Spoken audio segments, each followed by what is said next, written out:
Thursday. And that's the thing. People think Ireland no sun, but we do get a lot of sun. But more importantly, you don't need the actual sun, isn't for solar power to work.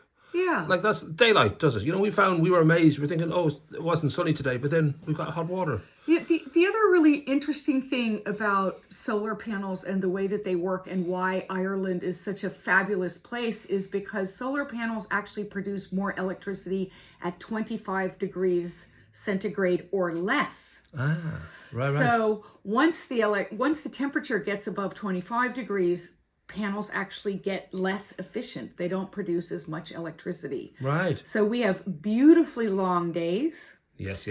You know, end of March all the way to the end of September, you're talking about 12 hours of 15 of hours light. some days, and And then you get into the June time frame and you've got 16, 17 hours of light and this lovely low temperature. So the what's called irradiation, which is the amount of electricity that a solar panel produces and what's caused by the sun, that is absolutely spectacularly great for Ireland. So, given I was looking at statistics, and I think in 2022 there was 119,000 plus, about 6% of dwellings in Ireland have solar panels.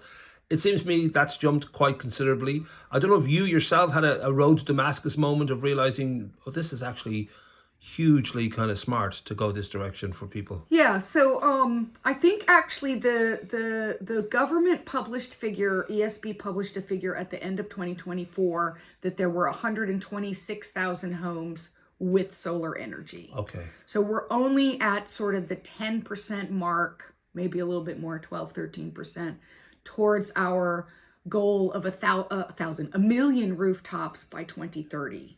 Right. So there's still a ton of work to be done. But the best thing that's happening right now in the marketplace is that everybody is realizing this is actually a big money saver. It's the only retrofit work that you can do in your house that immediately impacts the bill that comes in the door the following 2 months.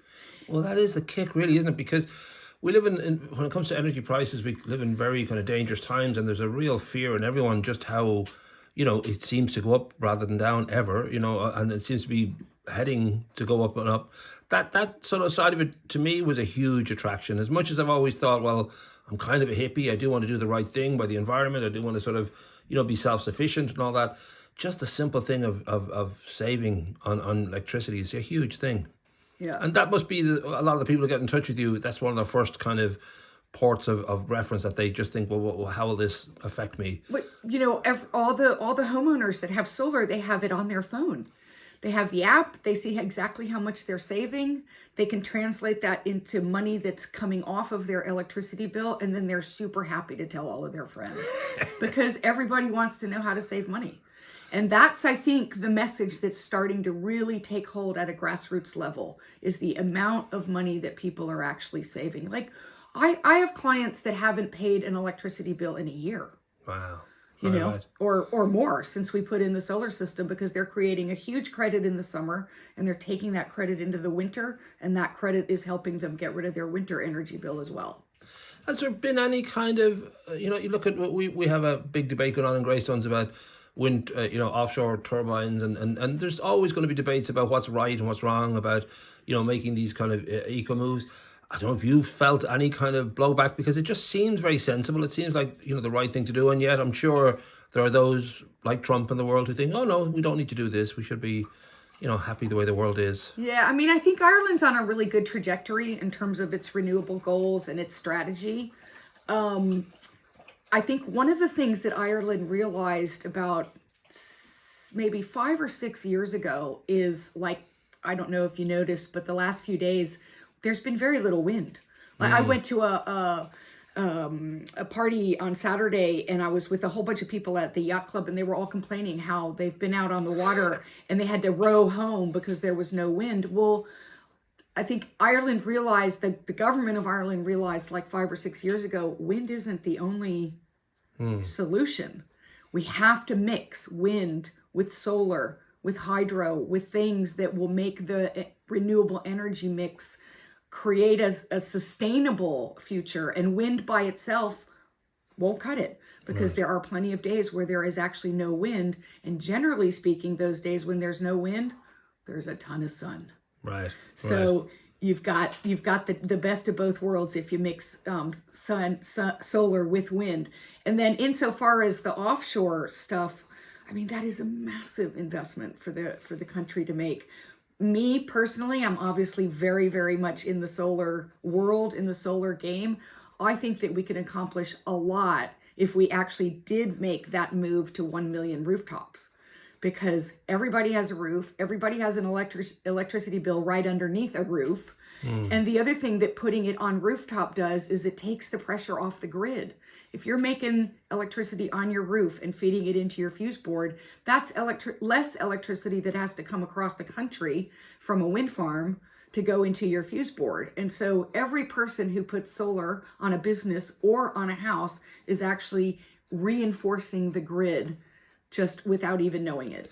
And governments obviously try to give people what they want, and they try to guess what people want and what they may want to hear in their manifestos.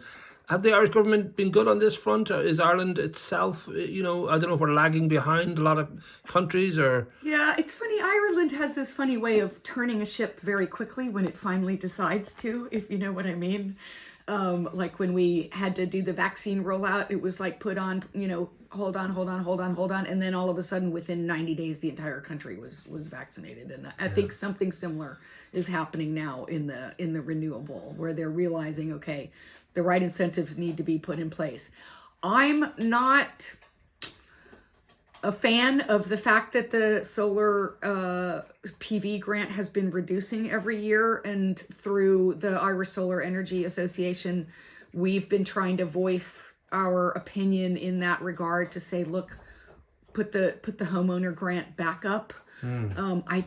I don't know if they'll do it, because they've been reducing it 300 euros a month, and then if they decide to flip that, then all the people who got a reduction, they're going to be upset. So it's kind of hard to say which way that they can go, but they could also come up with a completely new plan, or maybe they could grandfather. I'm not sure, but I guess the short answer is you could always do more. Right. We can always incentivize more, and they may end up doing that with the new climate action plan that Micheál Martin's government is working on.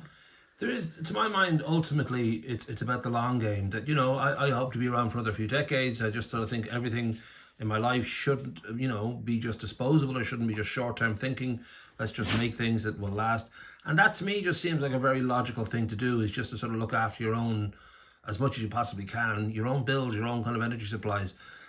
I'm guessing that's a big part for, as I said, for people to sort of be attracted to this, that they are sort of in control and they can have some kind of power when it literally comes to power. Yeah, it's funny that you phrase it that way, because there is a lot of it does make you feel quite free when you're making your own electricity. Like it's a powerful thing. Like I'm sure it's similar to when they discovered how to make fire millions of years ago.